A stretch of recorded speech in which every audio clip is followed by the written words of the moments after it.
Aujourd'hui, dans l'Union européenne, nous allons parler du sommet informel qui aura lieu demain à Sibiu, en Roumanie. Un choix qui peut paraître un peu surprenant, car Sibiu est une petite ville inconnue par la plupart des Européens. On vous explique tout de suite pourquoi cette ville a été élue. Voici la petite ville médiévale de Sibiu, en Roumanie.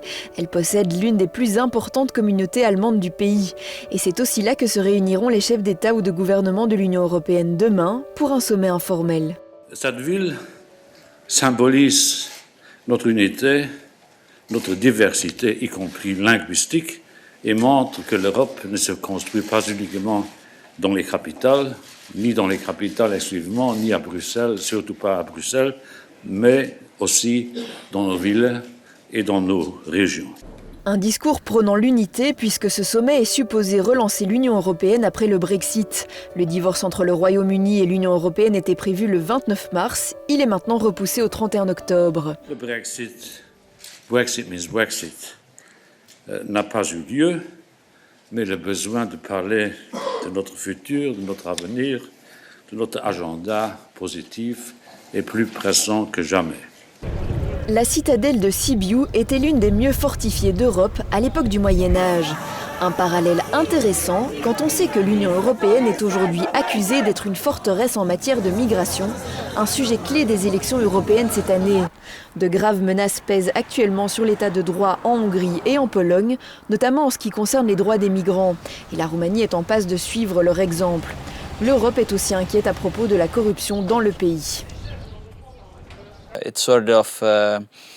C'est intéressant de voir que l'Union européenne est en train d'essayer de décider de son avenir alors qu'elle est accueillie par un gouvernement un peu trouble qui, selon moi, représente le passé en Europe et particulièrement en Roumanie.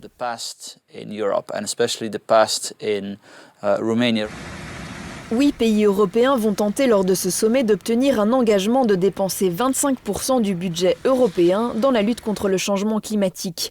Un autre élément de discussion important sera la manière dont les institutions européennes sont dirigées.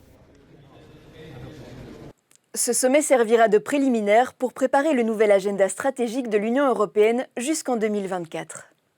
Le marché unique a non seulement permis l'ouverture des frontières, mais a aussi enrichi les citoyens européens. Selon une étude de la fondation Bertelsmann, le revenu par habitant a augmenté de 840 € en moyenne. Les pays en profitant le plus sont les petits pays qui exportent beaucoup, comme la Suisse, le Luxembourg, l'Irlande et la Belgique. Les pays du sud de l'Europe sont moins compétitifs au niveau économique et notent moins la différence. La Cour de justice de l'Union européenne a renforcé les droits parentaux. Désormais, le calcul des indemnités de licenciement et de reclassement d'un salarié en congé parental à temps partiel doit être effectué sur la base de la rémunération à temps plein.